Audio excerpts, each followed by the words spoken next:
రసిక రాజా productions, అడవిలో అరుపులు, scene 1 take 1 action. కొంచెం సెక్షువల్ క్వశ్చన్స్ ఉన్నాయి, ఒకవేళ 18+ అయితే చూడండి. మనకు కావాల్సింది కూడా అదేలేమ్మా. అండ్ ప్రతిదీ తప్పగా చూసుకోవద్దు, ఇట్స్ జస్ట్ ఫర్ ఇన్ఫర్మేషన్ అనమాట. Information is wealth. Don't take it into sexual way. అయన్నొద్దు, పాయింట్ కి రా. సో బాయ్స్ కి సెక్స్ చేయాలనిపిస్తే ఇక్కడ వేరే ఆప్షన్స్ చూసుకుంటారు. ఐ మీన్ మనీ ఇచ్చి బయట వాళ్ళతో చేస్తారు. నాకు అమ్మాయి కావాలి, ఐ నీడ్ ఎ ప్రాస్టిట్యూట్. అలా గర్ల్స్ కి సెక్స్ చేయాలనిపిస్తే ఏం చేస్తారు? అయ్య బాబాయ్, ఇది పబ్లిక్ రొమాన్స్ గురించి మాట్లాడుతున్నాడేంటి? ఒకరికి ఫిక్షనల్ క్యారెక్టర్స్, ఒకరికి సెల్ఫ్ ప్లెజర్స్, ఏమన్నా ఒకరికి సెల్ఫ్ ప్లెజర్స్, అంటే ఫింగరింగ్ అంటారు. నీకు అర్థమవుతుందా? Series bro, movies bro, love stories. I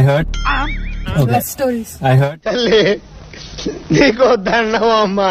ఇది important. Does size matters? Good question, very good question.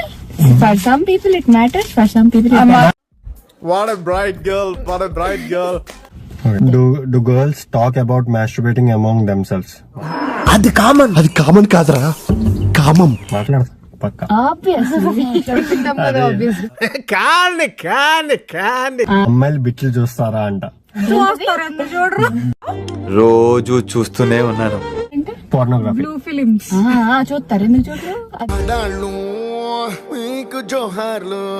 అదో క్వశ్చన్. మేము మనుషులు కాదా? అమ్మాయిల మైండ్ సెట్ కూడా ఎలా ఉంది రాజా? ఇదేంటి ఇలా ఉన్నారు మన భావి పౌరులు? చాక్లెట్ వెనిలా అనేదో చెప్పాను. మరి ఇంత స్పీడా? కుమారి 21F వచ్చాక అమ్మాయిలు బాగా ఎదిగిపోయారు. Why girls always judge about boys sizes? నీకు అస్సలు సిగ్గే లేదు. బాయ్స్ సైజెస్ ఏ సైజు? కొండి తొంగి తెలియదు నీకు, అన్ని తెలిసి. ఏమో మరి మాకు అంత నాలెడ్జ్ ఆడపిల్లలు ప్యాంట్ లో ఉన్న 6 ఇంచులది చూసి లవ్ చేస్తారు. ఇన్స్టాగ్రామ్ ఓపెన్ చేసి ఆ రీల్స్ లో కింద కమెంట్స్ చూడండి, ఎవడ గురించి జడ్జ్ చేస్తున్నారు. అమ్మాయిల రీల్స్ కింద. ఇంకా ఈ ఘోరాన్ని నేను చూడలేను.